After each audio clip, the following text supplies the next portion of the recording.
Grazie Mario di essere qua. Io non so quanti di voi abbiano visto recentemente quella pubblicità che danno in televisione sulla 7, che è una pubblicità del Corriere della Sera, che dice scusa, cosa rispondi se ti chiedo, se ti dico mangiare? E l'interlocutore risponde pizza. E se ti chiedo mare? E se ti chiedo vacanze? Mare. E se ti chiedo e se ti dico fiore? Rosa. E se ti dico sapere? Il Corriere della Sera.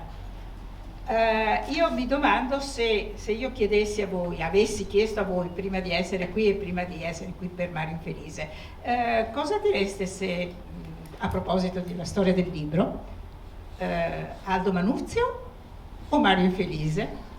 O tutte e due? Questo lo dico un po' scherzevolmente per dire che mi è non facilissimo presentare Mario Infelice, che tutti voi conoscete, che tutti noi conosciamo, ma dico due parole, mi sembra giusto farlo per presentarlo, per introdurre questa lezione, che come diceva prima Luca fa parte di questo ciclo Le lezioni della storia, quest'anno dedicato alla storia del libro stampa.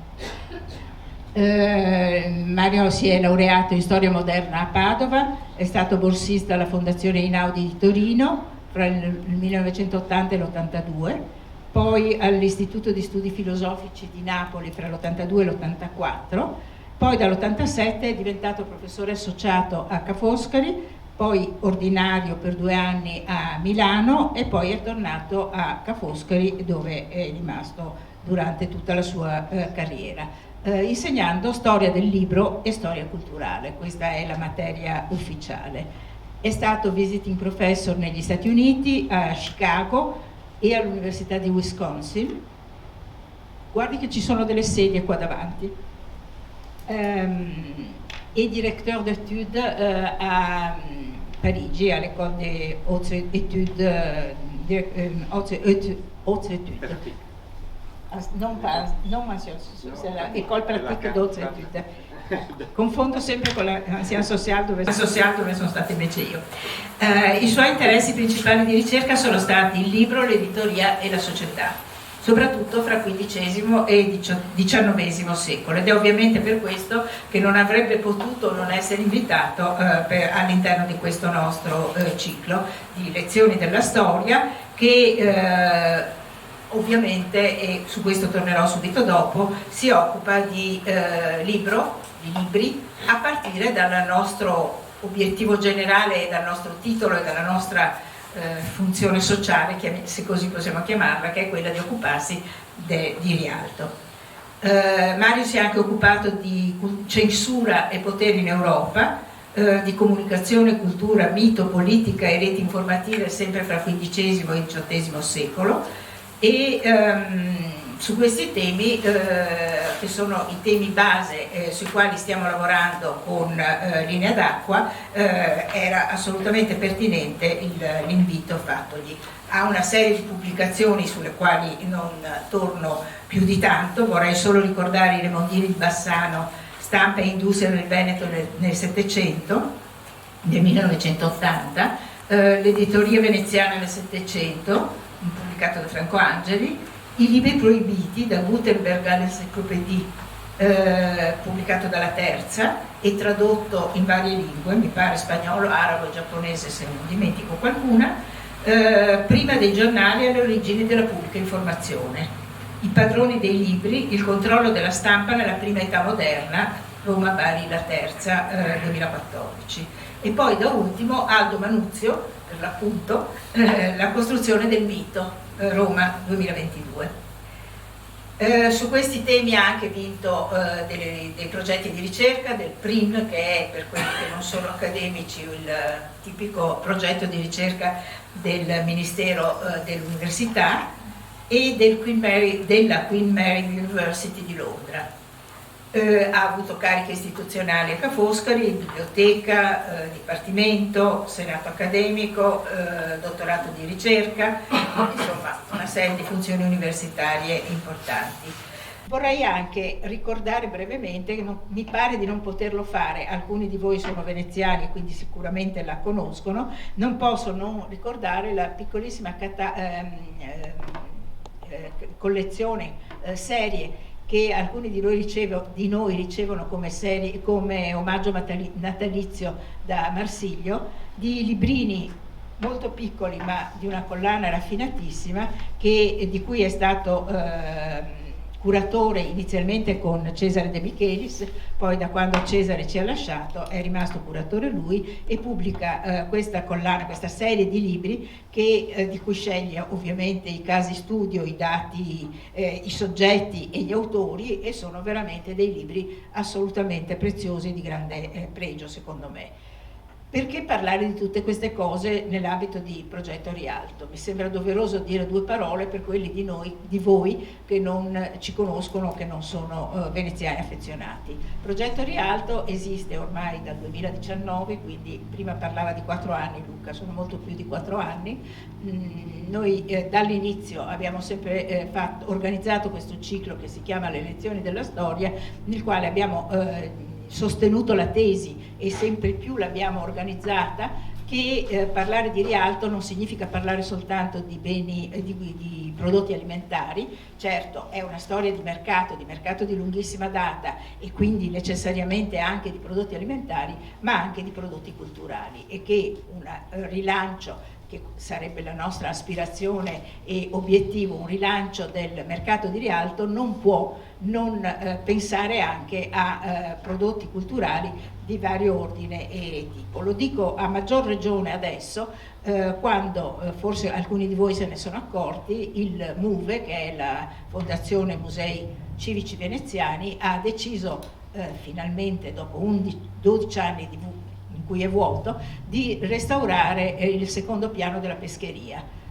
Come sarà restaurato e soprattutto a che cosa sarà destinato è abbastanza difficile sapere, ma l'associazione Progetto Rialto rivendica la necessità, l'opportunità di poter organizzare una serie di attività culturali che vanno dalla presentazione dei libri a una serie di incontri di questo tipo, a piccole esposizioni, piccole mostre, magari organizzate con le università veneziane, con gli studenti delle università veneziane, su quello che è stato Rialto anche nella storia dello scambio di merci e cultura, dei saperi, delle conoscenze, da quando Venezia esiste. E quindi mi sembra particolarmente pertinente. Lo diceva già nella primissima conferenza che abbiamo tenuto delle lezioni della storia per quelli che di voi sono venuti a Palazzo Franchetti.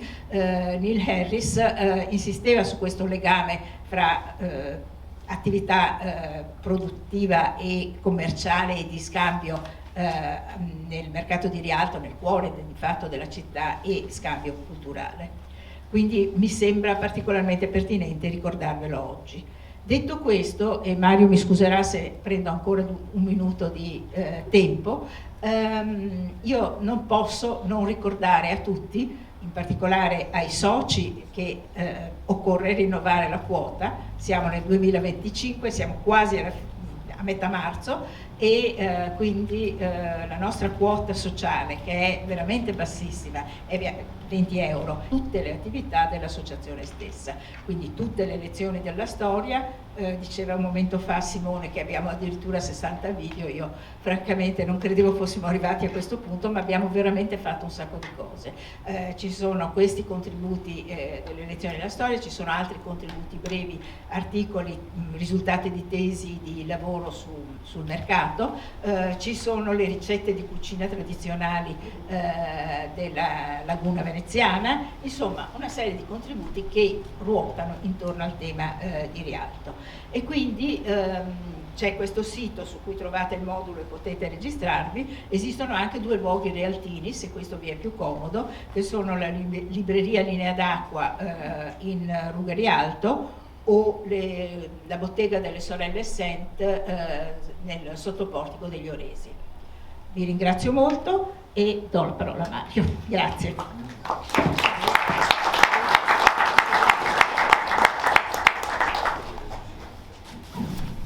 Bene, intanto ringrazio Donatella per la presentazione generosissima e ringrazio Luca per le parole che ha detto, e mi fa molto piacere essere qua in questa occasione e in questa circostanza. Ecco.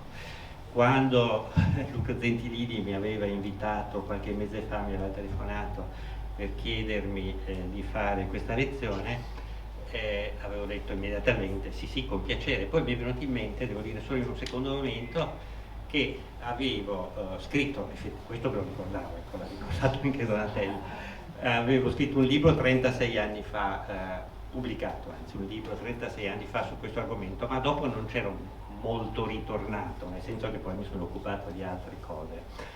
È vero che nel fare il mestiere dello storico studiare altre cose serve anche per ritornare, per capire meglio le cose che si sono studiate in precedenza, ecco, per cui i 36 anni successivi mi sono serviti per capire meglio cose che avevo già fatto, che avevo già scritto. Ecco, però in questa occasione in realtà appunto poi di solito quando vengo invitato penso sempre se ho già delle cose da riutilizzare, da riciclare. In questo caso non avevo niente perché non mi è mai capitato di fare una conferenza su questo argomento. Ecco, e nei miei 36 anni di insegnamento a Ca' Foscari non ho fatto corsi su questo argomento, per cui è stato un piacere, nel senso che poi nei giorni scorsi mi sono riletto il mio libro e ho trovato cose di cui non mi ricordavo assolutamente. Allora, io mi ricollego, giusto per iniziare e per non perdere tempo, mi ricollego al punto in cui Neil Harris era arrivato diciamo nella prima di questi incontri. Immagino che molti di voi fossero presenti quel giorno, e Harris aveva fatto un quadro dal punto di vista soprattutto del bibliografo dell'attività editoriale nei primissimi decenni dell'invenzione della stampa, insomma siamo alla fine del 400, nei primissimi anni del 500.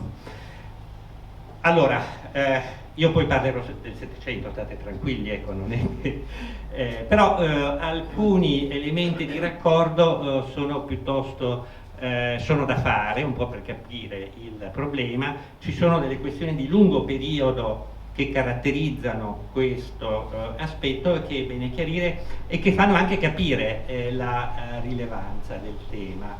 Il tema del ruolo del libro, dell'editoria Venezia e della comunicazione più in generale è un aspetto particolarmente... questo tace?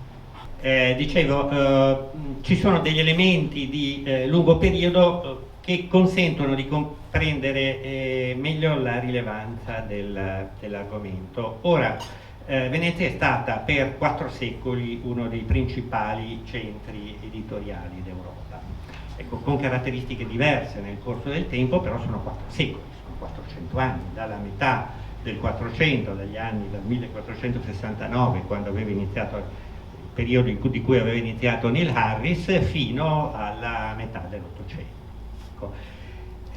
Per tutta quest'epoca l'attività editoriale è stata l'attività editoriale in senso molto lato, insomma, ecco. Questo consente poi di allargare il discorso a tutti i temi possibili della comunicazione attraverso la scrittura. Ecco, per molto tempo, per diversi decenni, tra 400 e 500, è stato uno dei principali centri editoriali europei. L'intervento di Neil Harris aveva chiarito questo aspetto. Agli inizi parlava, nelle tabelle che ci aveva fatto vedere, parlava dei primi anni del 500, aveva fatto vedere che in quel momento la produzione veneziana era la più rilevante d'Europa. Questa rilevanza è proseguita per buona parte del 500, vi faccio vedere un po' di dati velocemente, e naturalmente la rilevanza europea a un certo punto diventa più relativa. Ecco, questo è un po' confronto, sono dati sulla produzione editoriale europea tra 1450 e 1640, vedete per area, per città e per lingua. Il tema della lingua è parecchio rilevante perché spiega questa durata, ecco. E il tema è legato ad altre questioni. Ora, il mercato europeo di antico regime è un mercato europeo. Ecco, noi siamo abituati alla situazione attuale, all'Ottocento e al Novecento, siamo abituati a pensare ai mercati editoriali come mercati tendenzialmente nazionali. Ecco, in antico regime non era così, anche perché la maggior parte dei libri per tutti questi secoli continuano ad essere in latino. Ecco, se vedete, questa è la quantità dei titoli superstiti, vedete che il latino supera di gran lunga le lingue nazionali. In quei quasi 200 anni, dei primi anni della stampa, si stampa nel latino in Europa 307.000 titoli, in tedesco 125.000, in francese 94.000, in italiano 66.000, in inglese e spagnolo molto di meno. Ecco. La rilevanza del latino spiega il fatto che il mercato è europeo, cioè i libri veneziani si vendono in tutta Europa, i libri di Parigi, Basilea o di Francoforte si vendono in tutta Europa. Questo è un elemento, diciamo, di lungo periodo piuttosto importante, che consente di capire molte cose. Secondo aspetto rilevante di lungo periodo è l'importanza del libro religioso. Ecco, sono soprattutto i libri rivolti al mercato religioso che consentono agli editori di diventare grandi, perché sono quelli che hanno le maggiori tirature, si vendono di più, hanno un mercato sicuro, circolano e rendono molto. Ecco, i grandi editori poi magari non sono noti, ecco, però i grandi editori, quelli che si arricchiscono, producono libri da chiesa. Sono messali, diurni, breviari, poi su questo tema ritornerò perché è piuttosto rilevante. Cosa succede poi? Ci sono altri aspetti che sono abbastanza interessanti da questo punto di vista. Tra 500 e 700, l'epoca che poi vedremo con maggiore attenzione, succedono cose, soprattutto succedono alcune vicende politiche che hanno riflessi importanti anche sulla produzione della scrittura stampata. Prima cosa è la riforma protestante. La riforma protestante separa l'Europa. Ecco, gli anni di cui parlava Neil Harris nella prima lezione erano precedenti. Ecco, dal 1469 fino al 1525 più o meno, l'Europa è un insieme, diciamo, non diviso. Ecco, nel momento in cui dal 1517-1520, da quando inizia la predicazione di Lutero, la riforma protestante separerà l'Europa. Questo ha delle conseguenze enormi sulla produzione dei libri. Prima di tutto i libri cominciano ad essere censurati, ad essere controllati. Ecco. Negli anni di cui parlava Harris non c'era censura, c'era sostanzialmente un clima di sostanziale libertà. Non c'era censura, non c'erano forme di controllo fino al 1525 più o meno, non era controllato il mestiere. Chiunque avesse voluto fare il libraio o il tipografo poteva farlo. Ecco, tutto questo cambia progressivamente nei 30 anni successivi, dal 1520 fino al 1560. Iniziano a essere organizzate forme sempre più massicce, sempre più efficaci di forme di controllo, e comincia a essere più complicato la comunicazione tra Europa cattolica e Europa protestante. Ecco, la Germania è divisa in due, la Francia ha dei grossi problemi, eccetera. Ecco, questi sono problemi che determinano grossi questioni. Altre questioni di carattere generale utili, ecco, vi faccio vedere giusto per questi sono altri dati che fanno un po' capire l'evoluzione. vediamo che Venezia rimane sempre comunque, ecco, nei 4 secoli di cui parlavo, rimane sempre comunque il principale centro editoriale italiano, ecco, e il secondo durante questo periodo è Roma. È anche interessante questa tabella sotto che fa vedere come a Venezia fino al 1610 si stampassero più libri che nell'intera Inghilterra. Ecco, poi nel corso del Seicento le cose cambiano e l'Inghilterra decolla. Dicevo, questo genere di argomenti di cui ho iniziato a parlare può essere visto da diversi punti di vista. Può essere visto da un punto di vista politico, ho accennato alcune questioni, può essere visto dal punto di vista culturale, abbiamo comunque a che fare con prodotti che incidono, diciamo, con prodotti culturali che incidono anche nella società, può essere visto dal punto di vista economico.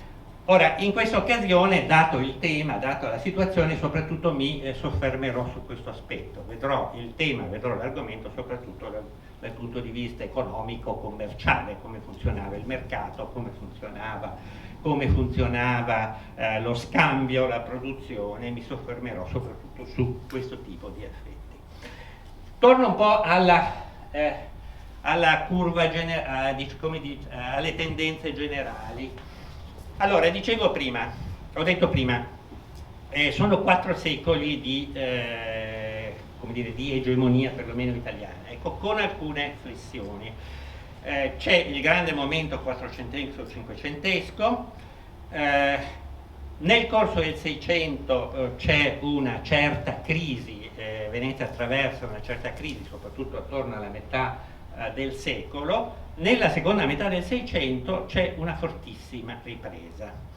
La ripresa è una ripresa che determina il cambio di quasi tutti i soggetti che operavano sul mercato. Ecco, mentre tra 400 e 500 troviamo spesso le stesse identiche famiglie, quasi nessuna delle famiglie degli imprenditori che lavoravano agli inizi del Seicento lavora alla fine del Seicento.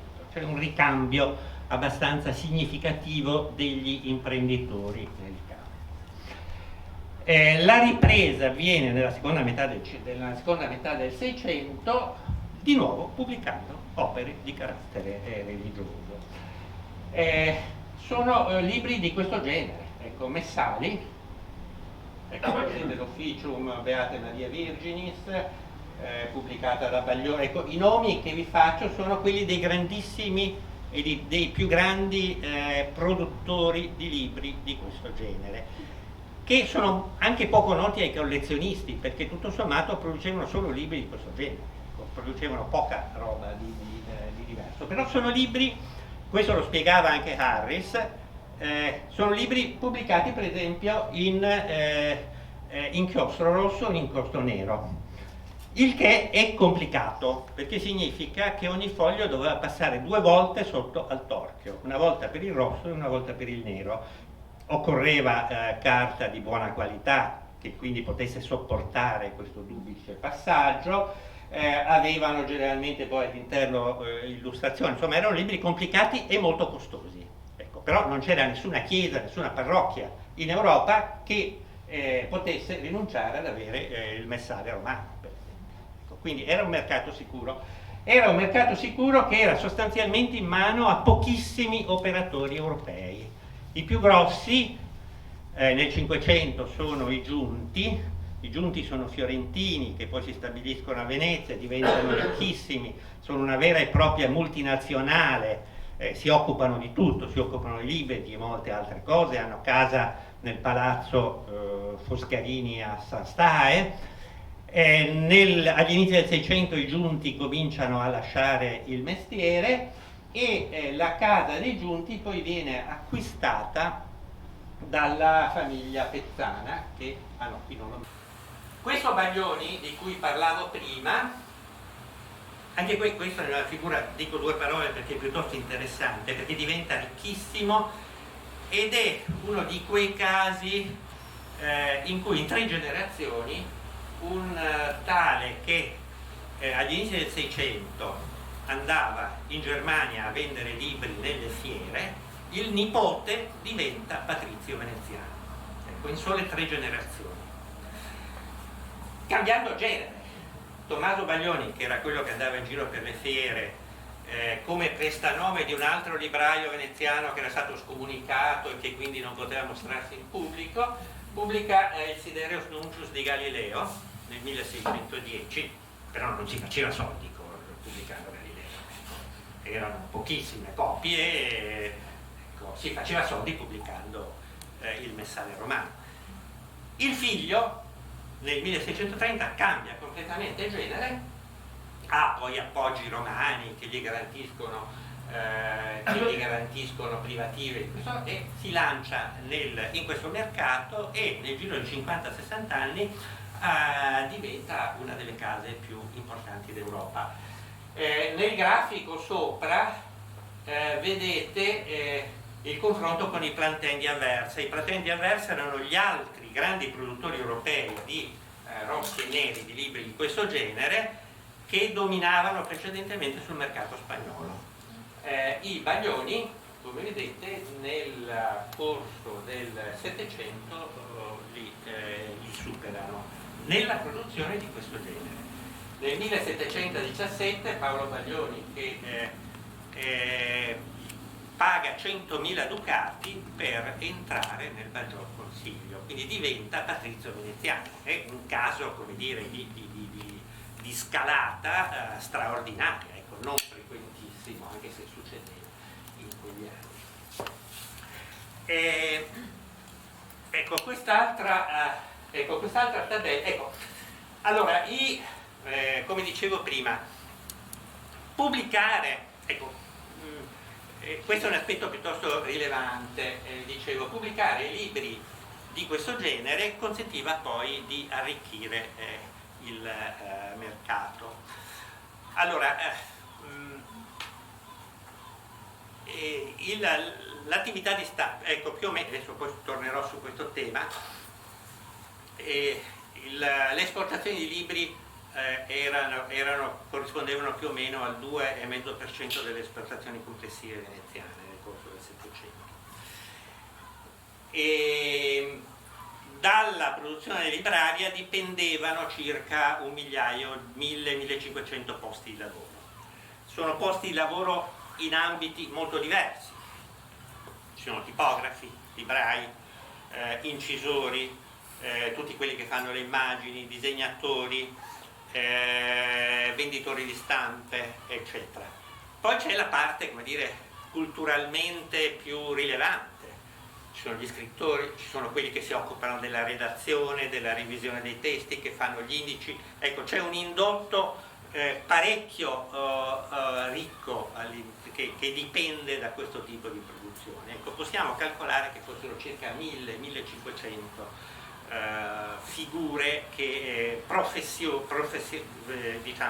professionisti che lavoravano in questo ambito. In questa tabella serve un po' per chiarire la differenza. Questi sono i più coloro che nel 1704 e nel 1736 erano tassati di più. La tanza era una tassa che la corporazione imponeva ai propri iscritti per esercitare, ne ho accennato velocemente prima, per esercitare il mestiere occorreva essere immatricolati alla corporazione dei librai e stampatori. All'interno della corporazione si pagava annualmente un contributo che era in relazione al proprio volume d'affare. È un elemento abbastanza attendibile perché era concordato tra coloro che partecipavano, coloro che erano parte della corporazione. Allora vedete che i Baglioni e Pezzana, che sono coloro impegnati nel mercato del libro dei rossi e neri, eccetera, sono quelli che distanziano di gran lunga gli altri. Poi questa lista continuava, ce ne sono altri 40-50 che pagano molto di meno. Ecco, rimangono questi Baglioni e Pezzana i maggiori imprenditori, quelli che hanno le maggiori entrate. gli altri. C'è una bella differenza appunto tra Hertz, che peraltro è un editore molto più interessante dal nostro punto di vista, pubblica libri che a noi interessano, mentre i libri di Pezzana e di Baglioni non ci interessano quasi per niente. Questo è un elemento, vi faccio vedere, ecco, erano libri in genere di grande formato, quei libri di carattere religioso, o erano libri, ecco, questa è un'edizione Baglioni del 1750, invece era un breviario personale, che chi l'acquistava lo faceva rilegare, inseriva le sigle. Questo l'ho trovato nella biblioteca della mia famiglia. Francesco Infelice era un mio amo, ed è tutto stampato in rosso e nero, ecco, con le rubriche in rosso e nero, ecco, e poi è legato in maniera più chic, ecco, non con legature di carta tipo questo, su cui poi tornerò più avanti. Ecco, questo è, ecco, gli altri, quelli che pagavano meno, sono più interessanti, ecco. Però la ricchezza del sistema si spiega soltanto se si capisce come i capitali affluiscono al sistema, ecco.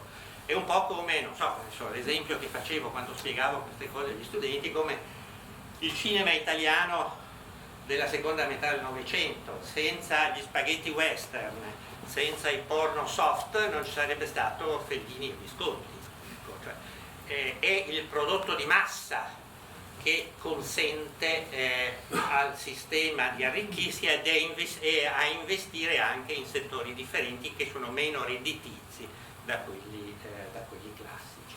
Ecco. È chiaro che in questa lista, per esempio, Albrizzi è enormemente più interessante, poi vedremo qualcosa, però era sempre al limite della sopravvivenza, ecco, cosa che invece non succedeva agli altri. Allora, questi anni, tornando alle linee generali, fine 600, prima metà del 700 è un periodo di crescita, di enorme crescita della produzione libraria e anche dei ritorni.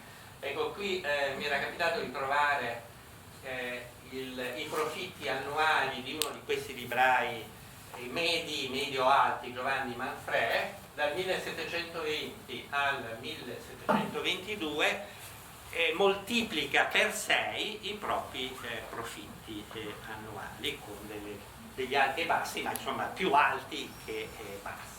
Ecco. E più o meno tutte le altre case veneziane della stessa epoca subiscono un processo di questo genere.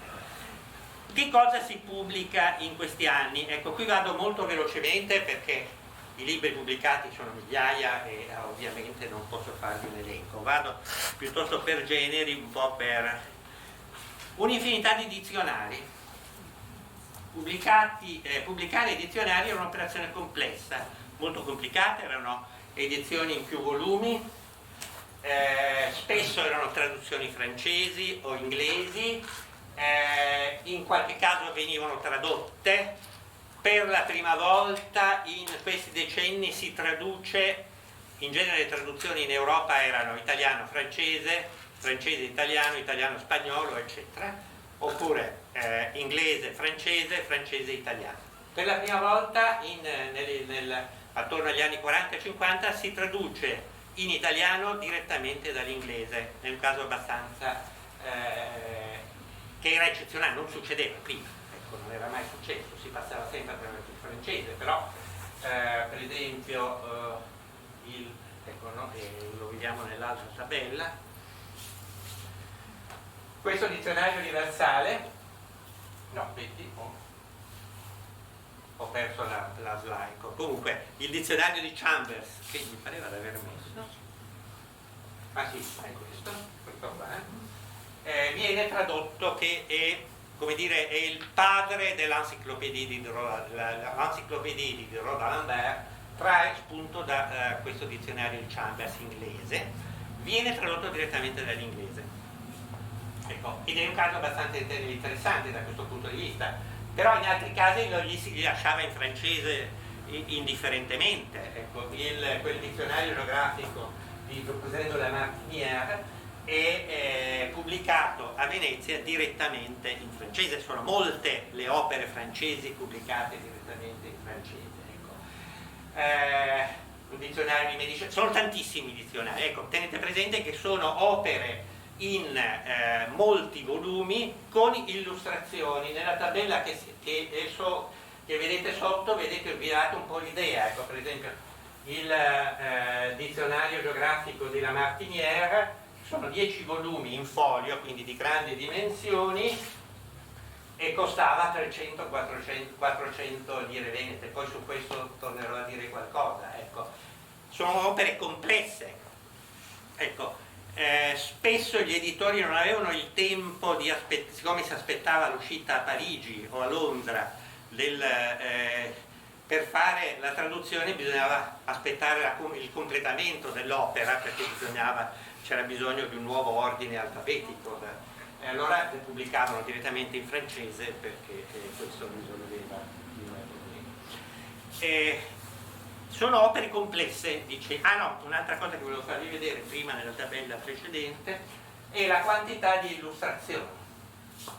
Per esempio, questo dizionario, il nuovo dizionario scientifico curioso di Giovanni Francesco Pivati, che è un'enciclopedia, questa è autoctona, veneziana, fatta da un veneziano, Giovanni Francesco Pivati, sono 10 volumi, aveva 575 tavole, 575 illustrazioni, ecco.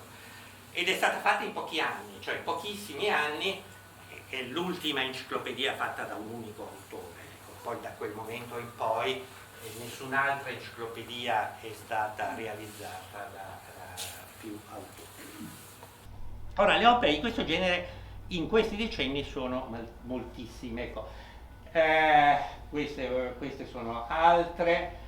Ci sono opere di erudizione, sono tutte opere molto complesse, spesso ecco, queste sono le opere di Bossuet con incisioni tratte da disegni di piazzetta, con apparati illustrativi molto complicati, anche l'operazione di stampa e di inserimento dei rami all'interno di un foglio tipografico, un'operazione complicata. E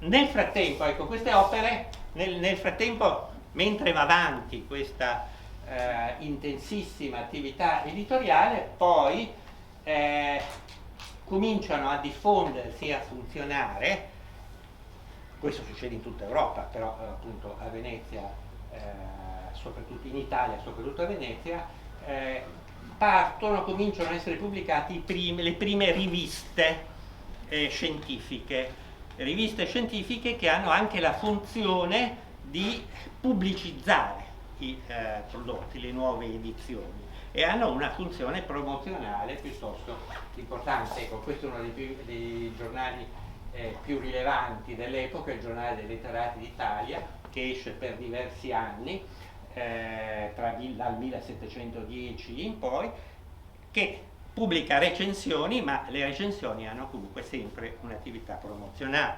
Faccio vedere, vado avanti abbastanza velocemente per non... Ecco, questa è la Gerusalemme Liberata, che qualche volta è nella vetrina di Lucca e si può ammirare, è considerato uno dei libri più belli del Settecento, con un'enorme quantità di illustrazioni, anche queste di Piazzetta, realizzate da Piazzetta. Allora, ovviamente pubblicare questo tipo di libri costava, richiedeva impegno, richiedeva investimenti cospicui, a cui corrispondevano di solito ritorni, ma insomma... Allora, a parte quegli editori di cui parlavo prima, ecco, adesso io sto utilizzando impropriamente il termine editore, un po' per semplicità, ecco.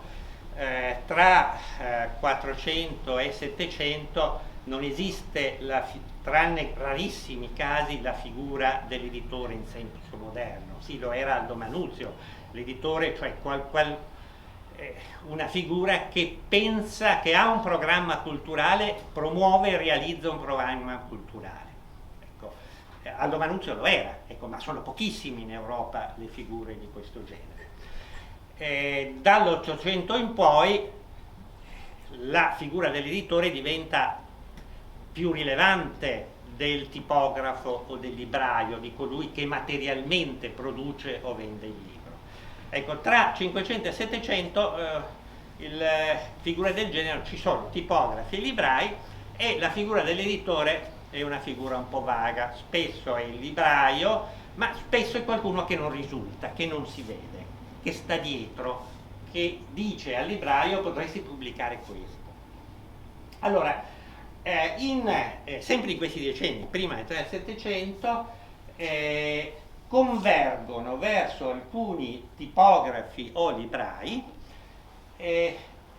convergono interessi anche di carattere economico. Qui faccio vedere 3 esempi rilevanti della Venezia degli anni 30, 40, 50 e anche un po' dopo, no? Sono 3 librai piuttosto noti, Francesco Pitteri, Giambattista Pasquali e Antonio Zatta, che caratterizzano molto l'editoria, pubblicano molto, libri spesso di grande interesse in ambiti differenti. Ecco, però non erano culturalmente autonomi, cioè dietro avevano sempre qualcuno che suggeriva e avevano qualcuno che investiva in quell'impresa. Faccio velocemente i 3 esempi che ho messo. Dietro Francesco Pitteri c'è una società i cui membri cambiano più volte nel tempo. Ecco, è una vera e propria società le cui quote azionarie nel tempo cambiano, e per un cospicuo periodo la figura di rilevanza, diciamo, la partecipazione più rilevante è quella della famiglia Loredan, del Doge Francesco Loredan, Doge esattamente in quegli anni, ma assieme al Doge c'era una compagnia di Firenze e poi altri investitori. Ecco, è una vera e propria società con quote che cambiano in continuazione. Dietro Pasquali era una specie di, giusto per di Einaudi del Settecento, insomma, quello che pubblica i libri più chic e più interessanti dal punto di vista culturale, e aveva una bellissima insegna che era La felicità delle lettere, che vedete in alto. Dietro a Pasquali ci stava il console inglese dell'epoca, il console Joseph Smith, che per lungo tempo investe in questa azienda.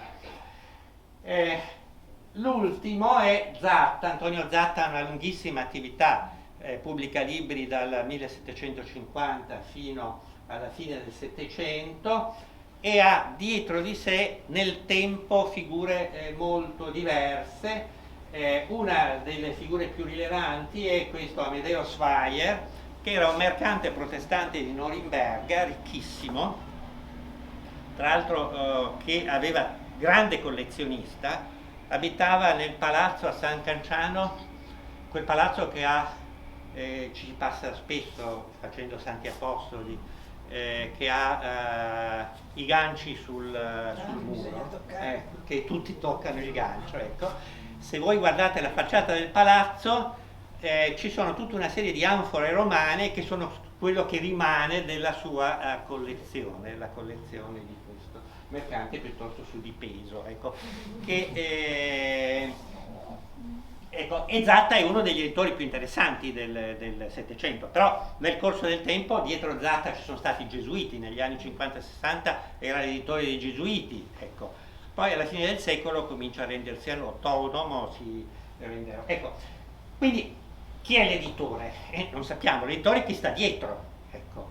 Il tipografo è generalmente un prestanome, ecco.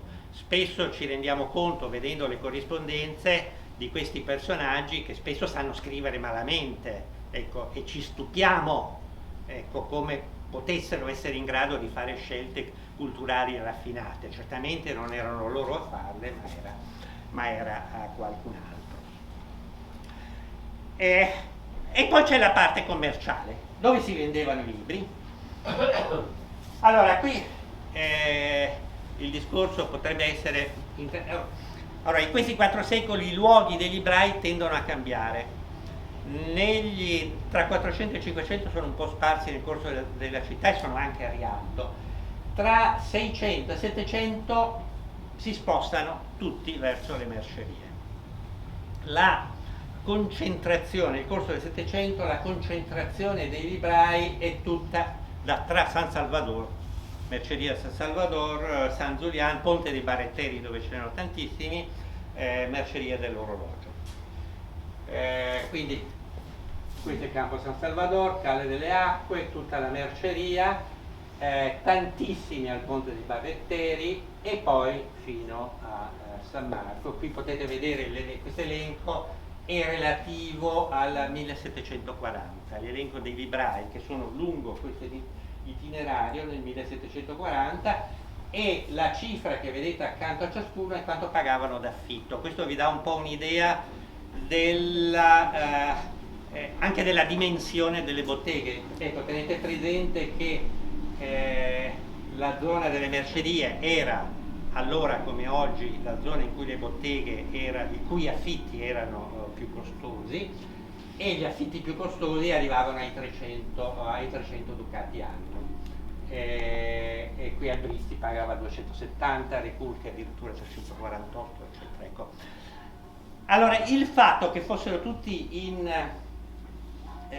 tutto in serie, in fila, insomma, questo colpiva abbastanza i visitatori stranieri. È dagli inizi del 600 che le mercerie diventano il luogo dei librai. Agli inizi del 600, per esempio, a un certo punto arriva Giambattista Marino, il poeta Giambattista Marino. Se qualcuno veniva da fuori, un letterato, uno scrittore veniva da fuori, ma chiunque veniva da fuori, veniva consigliato: andate in merceria, andate nelle librerie, lì si conoscono le persone. Arriva Giambattista Marino, che era un personaggio notissimo, ed è come l'arrivo di una rock star. Insomma, lui percorre le mercerie con tutta la gente che viene fuori per salutarlo, per farsi vedere, eccetera. Così avviene, così continua nel Settecento. Ora, come si presentavano? Ecco, ora abbiamo pochissime immagini di librerie. Questa, ecco, quella è tratta dalle Commedie di Goldoni, è una vetrina esterna tratta dalle Commedie di Goldoni, quindi è una libreria un po' immaginaria. Questa invece deve essere una libreria reale, però è ottocentesca, all'inizio dell'Ottocento, al ponte di San Moisè. Ecco, l'interno è più noto. Questo è probabilmente l'interno della libreria di Giambattista Pasquali, quello di cui dicevo prima, in un quadro di Longhi di cui si è persa traccia. Questa foto è tratta da Molmenti, era in una collezione alla fine dell'Ottocento, inizio Novecento, poi dove sia adesso l'abbiamo cercato anche con Luca, ma non... Ecco, però il quadro è piuttosto interessante, nel senso che ci si siede, si chiacchiera, i libri sono alle pareti su scaffali.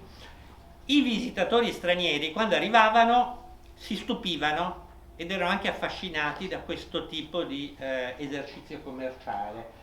Il padre di Goethe, Johann Caspar, che scrive Un viaggio in Italia in lingua italiana nel 1740, dice: nobili e altra gente scientifica, tutti si stupiscono del fatto che le librerie sono sempre piene di gente, non si vede mai nessuno comprare,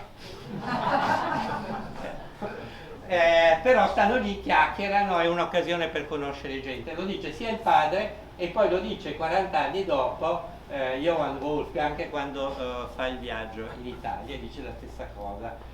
Goethe lo dice a proposito della libreria di Padova: ho visitato una libreria, questa specie di negozi in Italia hanno un aspetto tutto proprio, i libri sono rilegati, poi vi faccio vedere perché, esposti in giro tutto il giorno e vi si trova la società migliore. eccetera. Ecco, si chiede un libro, si sfoglia, si legge, si conversa con chi capita. Ecco.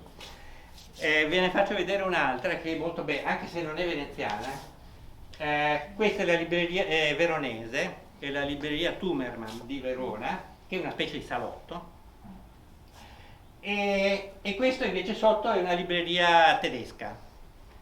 Questo un po' per spiegare lo stupore di Goethe. Nella libreria tedesca c'è solo un cane, il cane c'è anche nella libreria. E i libri nuovi si vendevano slegati. Nelle librerie tedesche ci sono delle scatole che contenevano i fogli, mentre invece nelle librerie italiane erano legati alla rustica, cioè con copertine di cartone tipo questa. Poi l'acquirente, era responsabilità dell'acquirente scegliere come legare il libro. Ecco, però vedete appunto c'è il riscaldamento, ci sono i libri, si chiacchiera, chi legge, eccetera, nessuno compra. Ecco, però qualcuno, certamente qualcuno comprava. Ecco, non abbiamo invece, pensate che non ho il tempo, non abbiamo invece immagini di tipografie. Ecco, questa è una delle poche, questa è la tipografia di Zatta, che era al traghetto di Carezzonico. E vediamo un po' come funzionava una tipografia. Questo è il responsabile, probabilmente Antonio Zatta, no, certamente Antonio Zatta, che regolava e organizzava il lavoro. Davanti alle finestre c'erano i compositori e a destra vedete i torcolieri. Per ogni torchio servivano 2 compositori e 2 torcolieri, quindi 4 persone. Ecco, questo un po' per dare l'idea. Ecco. Le tipografie più grandi avevano 10-12 torchi, ecco, poi ce n'erano altre anche con un torchio solo. 2 parole sui sistemi commerciali, perché i sistemi commerciali sono piuttosto interessanti e sono anche abbastanza evoluti. Allora,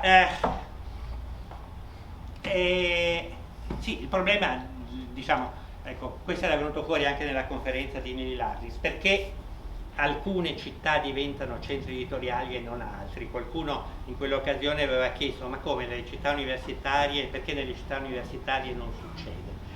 Ecco, in realtà nessuna città universitaria diventa un importante centro editoriale. I centri editoriali sono sempre vicini alla politica e a luoghi che sono importanti centri di scambio, ecco, per cui sono pochi in Europa. Ecco, sono Venezia in Italia, sono alcune città tedesche come Colonia e Francoforte, Basilea in Svizzera, Parigi, Lione, Anversa, Amsterdam, e le ho dette quasi tutte quelle importanti. Ecco, Lipsia, ecco, ecco. Poi ci sono tanti centri minori, per carità. Ecco, queste città sono sempre in nodi lungo strade importanti, lungo percorsi importanti. Quello che serve è un sistema attorno, per cui servono le banche, bisogna farsi pagare. Siccome il sistema è europeo, bisogna trovare il sistema di farsi pagare e di essere sicuri di farsi pagare. Bisogna avere sistemi di trasporto abbastanza efficienti, ci vuole un sistema di assicurazioni. La merce in genere viaggiava assicurata. Si trovano alcuni contratti di assicurazione, in genere si pagava su stavo dicendo €1, diciamo, l'assicurazione costava tra l'1 e il 2% del valore della merce che veniva inviata. Ecco. All'interno delle città poi c'erano accordi tra i vari librai. Per esempio, ogni libraio veneziano faceva da agente di tutti gli altri. Ecco, se io da Parigi volevo ordinare un libro a Venezia, pubblicato, che so, da Manfred, non era necessario che io scrivessi a Manfred, però se conoscevo Pitteri, bastava che scrivessi a Pitteri e Pitteri mi faceva pervenire il libro. C'era un sistema che funzionava in questa maniera, che si chiamava sistema del cambio. Una volta all'anno si facevano i conti. tu hai venduto tanto, io ho venduto tanto, mi devi, attraverso il sistema bancario, attraverso lettere di cambio, si regolavano. Ecco. L'informazione a quell'epoca era importante, ecco. Questa che vedete, questo è tratto da questo prospetto. I librai pubblicavano dei prospetti con tutte le informazioni sulle loro novità. Sono cataloghi editoriali, 4 fogli con i libri in uscita e le condizioni di vendita.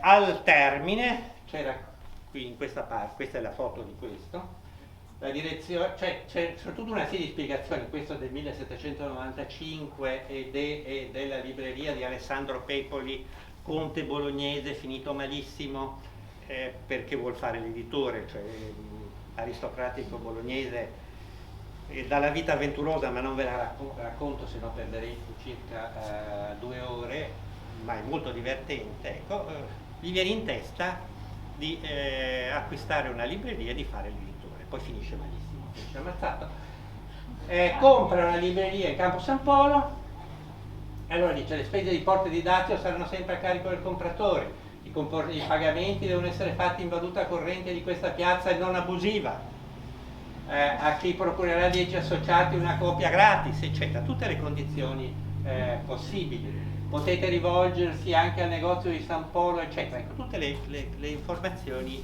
possibili e necessarie per il sistema. Poi c'era chi si ingegnava in maniera ancora diversa. Questo è la sede della società albriziana. Quell'Albrizzi che ho citato, che era un editore molto fantasioso, piuttosto interessante, a un certo punto pensa si inventa una società che chiama Albriziana col proprio nome. Si dà una sede a questa società, che era in Calle dei Fabbri, non sono mai riuscito a capire dove potesse essere, una sede sontuosamente arredata, in cui i soci della società si trovavano. Qual era il senso della società? Per iscriversi bisognava comprare i libri. Poi aveva istituito tutta una serie di colonie in molte città d'Italia. Ovviamente lo scopo era sempre quello di rifilare ai soci i propri libri. Naturalmente poi è fallito malamente. Ecco. Però l'insieme è diciamo come questo personaggio, dunque la figura di riferimento che vedete qui in alto è Aldo Manuzio, messo in cima.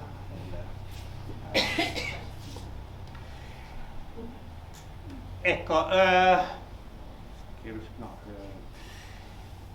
vado verso ecco, questi sono alcuni dati. Ecco, questo sistema diciamo, il sistema complessivamente funziona e nel corso del Settecento, ecco, questo vedete i rapporti di forza nei vari centri editoriali italiani. Questo è Venezia, Roma che è il secondo, ecco, c'è enorme distanza tra la produzione veneziana e quella di Milano, di Torino per esempio, e quella di Firenze.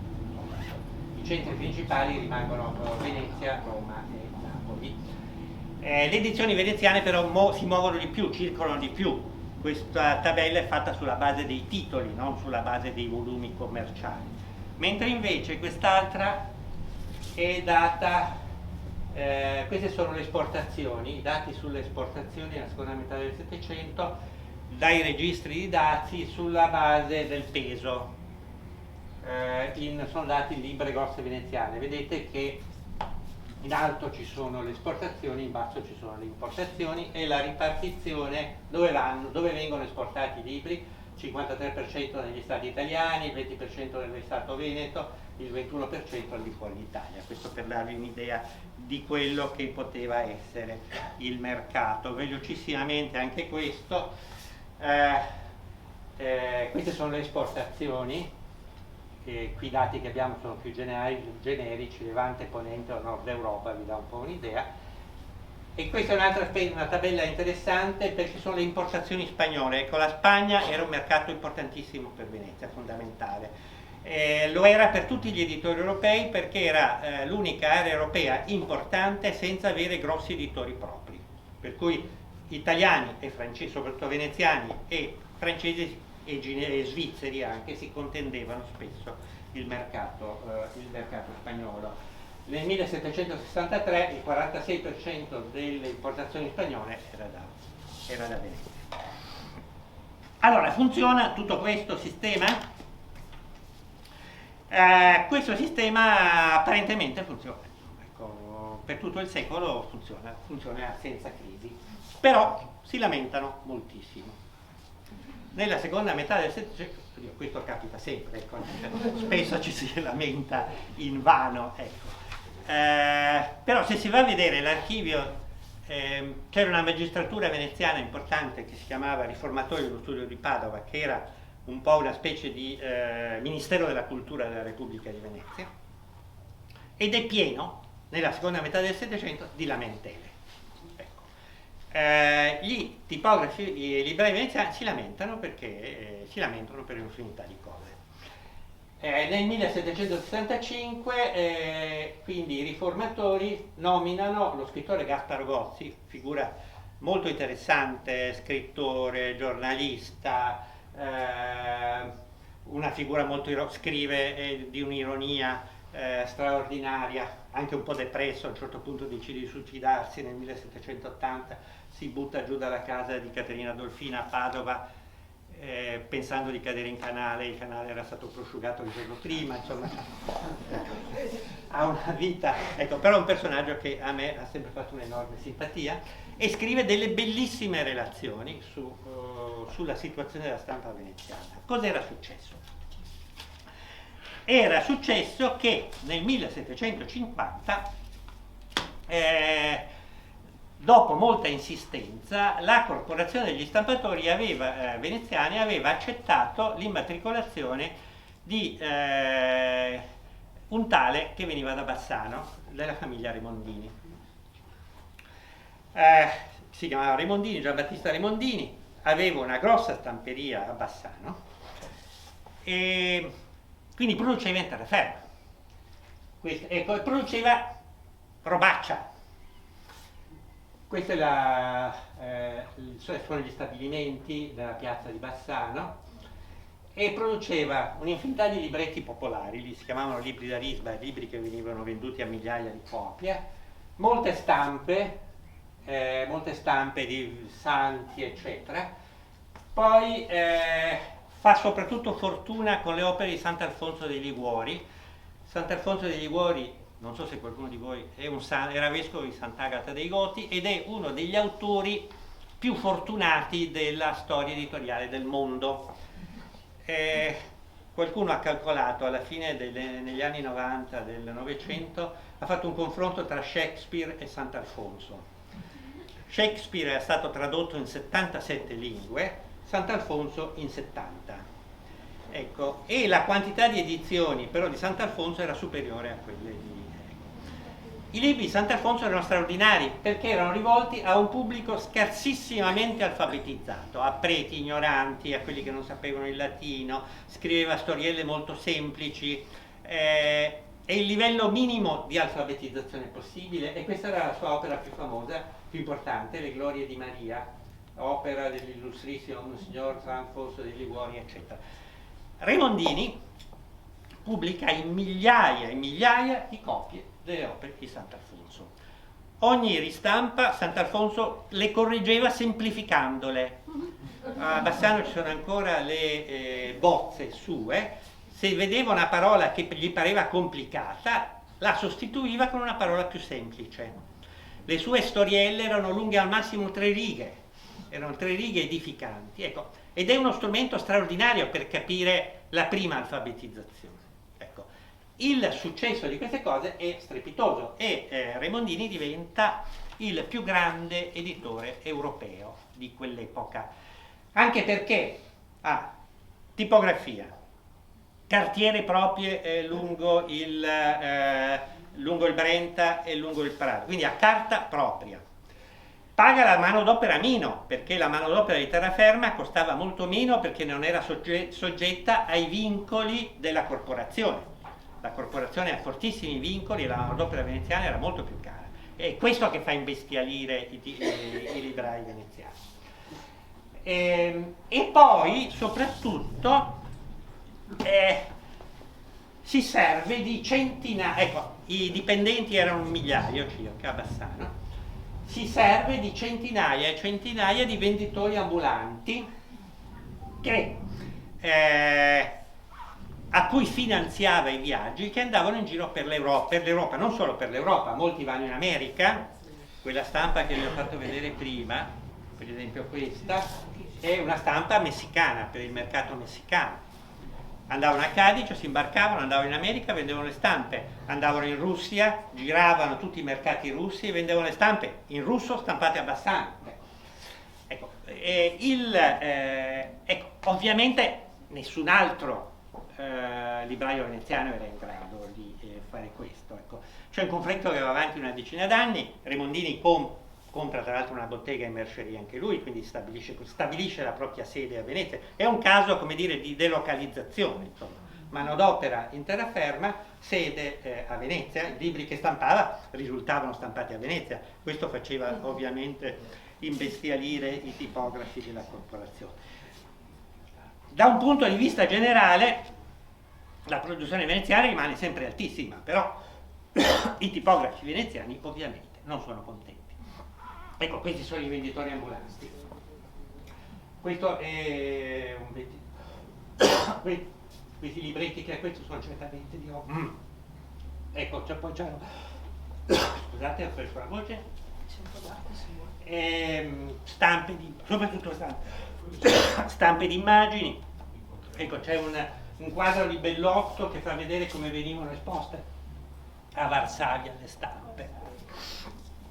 Ultima cosa e poi concludo. Allora, ho parlato poco di sistema di informazione, eccetera. Allora, il sistema, il linguaggio dell'informazione europeo deve molto a Venezia. La parola gazzetta è una parola veneziana, la parola reporter deriva dal veneziano reportista, colui che scrive le informazioni. Ecco, qui ci sarebbe, il discorso si allargherebbe e non lo affronto, però dico soltanto che Venezia è un centro, per tutti questi secoli, uno dei principali centri di produzione delle notizie. Lo vedete da questa è una tabella recuperata dalle notizie pubblicate nella Gazzetta di Francia, e Venezia è uno dei luoghi, la quantità di notizie che provengono da Venezia sono maggiori. Qui Rialto conta, nel senso che una parte significativa delle notizie pubblicate sui fogli di informazione sono recuperate a Rialto. Ecco, questo è un aspetto, diciamo, che si potrebbe molto collegare al progetto Rialto, che varrebbe la pena prendere in considerazione. Nel corso del Settecento escono diverse gazzette. Ecco, il 30% dei fogli periodici italiani è veneziano del Settecento. Qui ho messo alcuni esempi: la Gazzetta Veneta di Gaspar Gozzi, il Giornale d'Italia, che è la più bella rivista scientifica italiana del Settecento, il Quotidiano Universale, eccetera. Il problema sono le tirature. Ecco. Il riferimento dei veneziani di quest'epoca andava sempre a Londra e a Parigi, e non capivano come mai a Londra e a Parigi una gazzetta poteva essere stampata in 10.000 copie e a Venezia no. Ecco, e a Venezia, quando erano 1.000, già si faceva fatica a vendere. Il problema era demografico. Il problema era che Londra e Parigi avevano a quell'epoca 500-600.000 abitanti e Venezia ne aveva 150.000.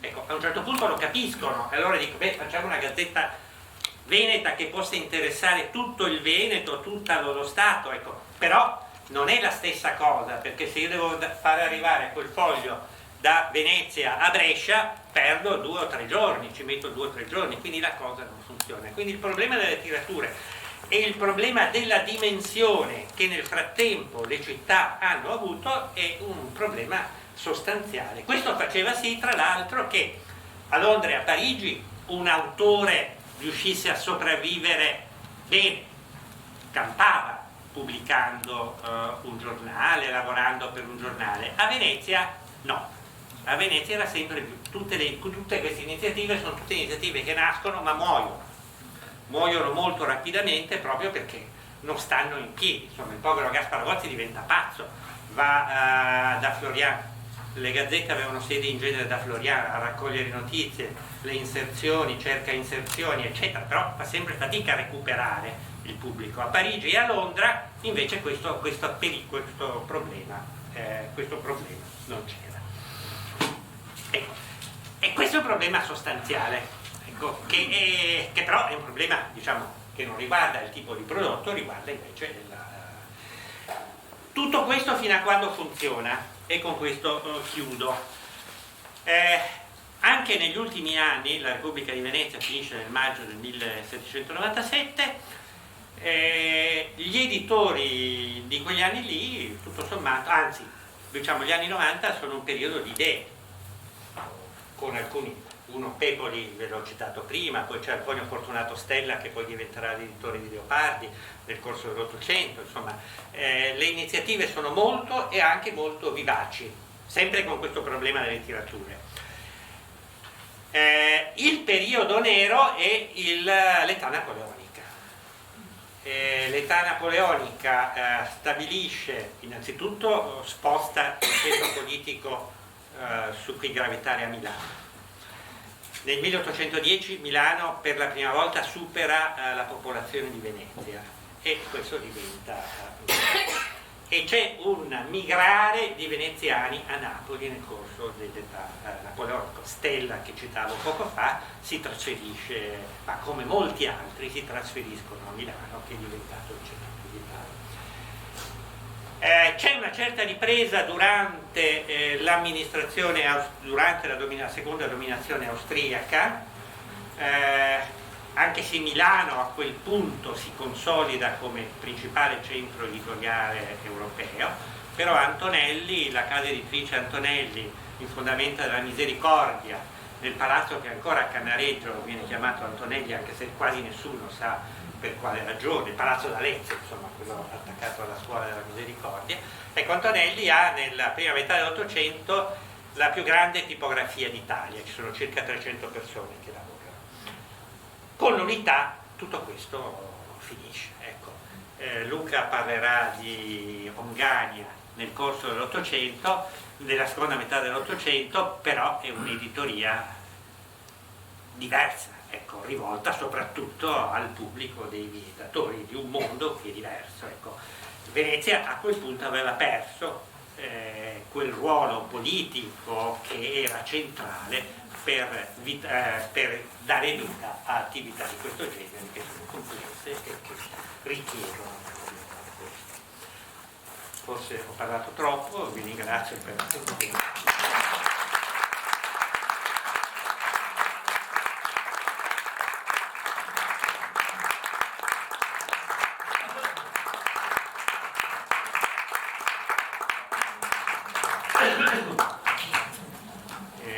Se qualcuno è sopravvissuto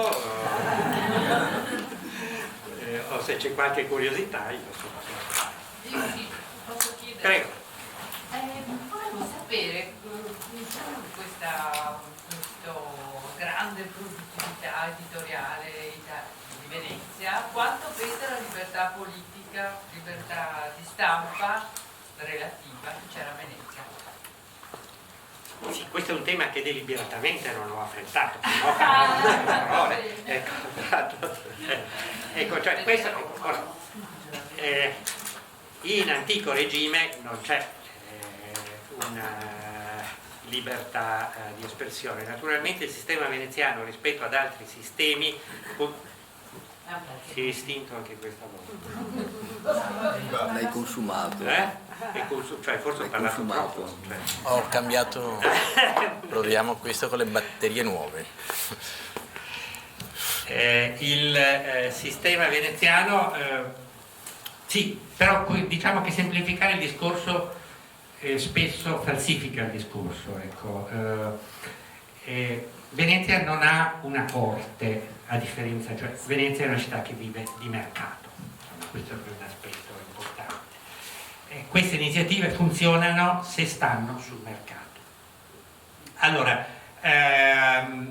proprio anche per questa ragione, ma non solo per questo, la Repubblica destina sempre moltissima attenzione a quello che noi chiamiamo censura. Ecco, anche questo andrebbe abbastanza precisato. E nel sistema di questi secoli chi è interessato alla verifica, al controllo sono due: da una parte ci sono gli stati, dall'altra parte c'è la Chiesa Cattolica, ci sono le istituzioni ecclesiastiche. Ecco, in genere chi si occupa di censura in Italia ha sempre destinato molta attenzione alla censura ecclesiastica e meno a quella di Stato. Venezia è molto attenta a che non si colpisca il proprio governo ed è anche attenta a che la censura ecclesiastica non pesi oltre un certo limite. Questo ha fatto sì che rispetto ad altri centri italiani o spagnoli eccetera, che quello che si riusciva a pubblicare a Venezia fosse, diciamo, maggiore, cioè che la libertà, ecco, però uso tra virgolette libertà, fosse maggiore. Nel corso del Settecento il tema della libertà di espressione diventa un tema di discussione, diventa un tema piuttosto molto interessante, però su questo avrei bisogno appunto di altre 2 o 3 ore c'erano sistemi, diciamo, per bypassare le forme di controllo e c'erano sistemi in cui lo Stato faceva finta di non vedere. Una parte significativa dei libri interessanti della seconda metà del Settecento vengono pubblicati con falsi luoghi di edizione, cioè quando il libro creava problemi di censura il censore diceva sì, pubblicalo lo stesso, non scriverci Venezia, scriverci Amsterdam, però lo pubblichiamo lo stesso, nessuno ti dirà niente. C'erano sistemi, guardate bene che c'erano anche in Francia, tali e quali, ecco, c'erano sistemi di tolleranza di questo genere. Questo fa sì che, sì, ecco, non chiamiamola libertà, chiamiamola tolleranza. Ecco, una domanda facilissima per lei. Poi Remondini, con la sua organizzazione dei venditori porta a porta più o meno, c'entrava qualcosa con i Pontremolesi? Con? I Pontremolesi che erano I Pontremolesi sono successivi. Che sono successivi. Sono ottocenteschi, però il meccanismo era quello. Come finisce Remondini? Dunque, Remondini finisce nel corso dell'Ottocento, anche Remondini subisce questo spostamento dell'equilibrio politico europeo, però fino alla metà dell'Ottocento continuano a pubblicare Sant'Alfonso, in maniera ossessiva. Ecco. Poi dopo 4 generazioni la famiglia in qualche maniera ecco. Però a quel punto il Veneto era diventato marginale, ecco, cioè il Veneto ottocentesco nella geografia politica dell'Italia è ormai periferico rispetto all'Italia che conta, cioè, adesso semplificando molto le cose, tra 500 e 700 l'asse italiano andava da Venezia, Firenze, Roma, Napoli. Nell'Ottocento l'asse si sposta a Milano, verso Milano, soprattutto verso Milano, a Torino, e il Veneto rimane marginale. C'era prima Donatella. Sì, prima. Una curiosità molto strana, legata probabilmente a una deformazione professionale. Tu hai lavorato sulle immagini di frontespizio. Prima hai fatto vedere, e ti spiego perché una cosa mi ha incuriosito particolarmente. La Gerusalemme liberata che hai mostrato, secondo me aveva sullo sfondo, farei questa ipotesi, un disegnino della punta della dogana. Sì. Non mi ricordo la data di questa pubblicazione. No, quella è 1745. Quindi è molto dopo. Quindi è dopo. Però giurerei che quel disegno, che è molto particolare, sembrava proprio la punta della dogana. Allora mi domando se hai trovato... No, Dunque adesso ve la faccio vedere, no,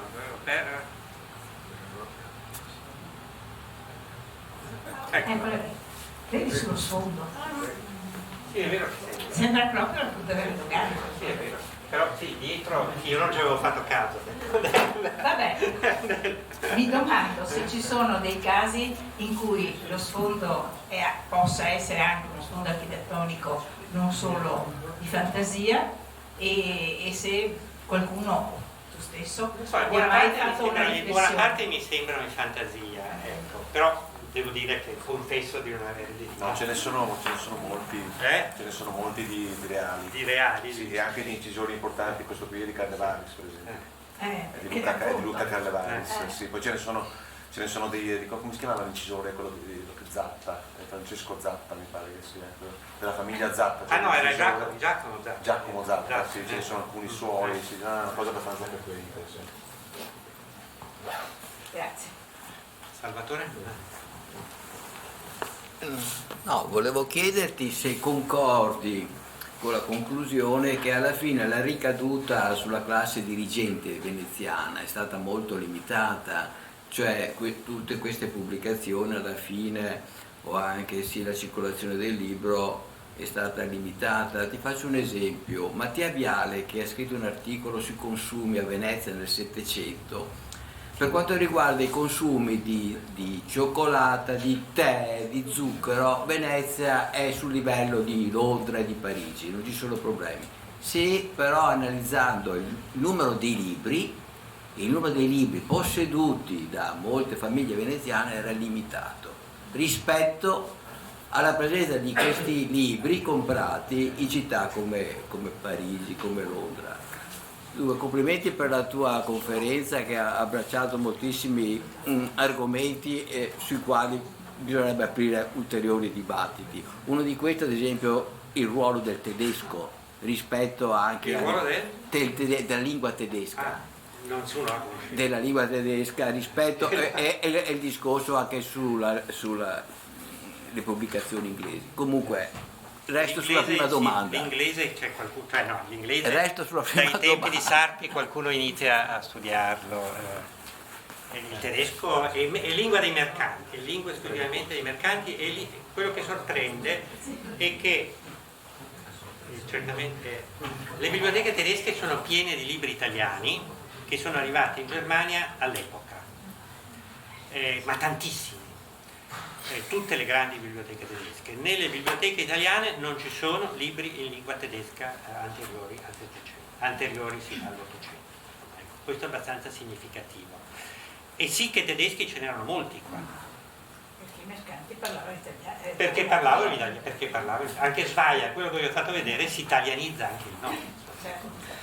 Ecco, non ho parlato però in questa tabella che va un po' il costo dei libri e il costo della vita, che un po' può spiegare, cioè in realtà quei dati lì bisogna vedere anche il tipo di fonti che si utilizzano. Le biblioteche veneziane in realtà sono biblioteche ricche, nel corso del Settecento sono tutte biblioteche piuttosto cospicue e la quantità di biblioteche è considerevole. Un lavoro sociale può essere fatto, alcuni studi sono stati fatti da questo punto di vista, soprattutto sull'editoria popolare, sulla diffusione del libro popolare, su quei libri da rispa di cui parlavo prima.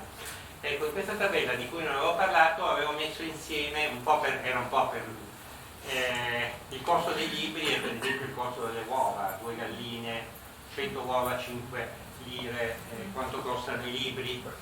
Ecco, a partire da questo quanto è uno stipendio, il salario mensile di un cameriere, quanto costa l'affitto, ecco, nel senso che dati di questo genere ne abbiamo e consentono di fare lavoro.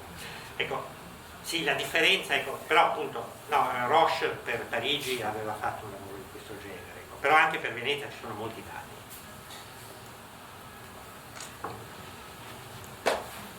Lo tengo per...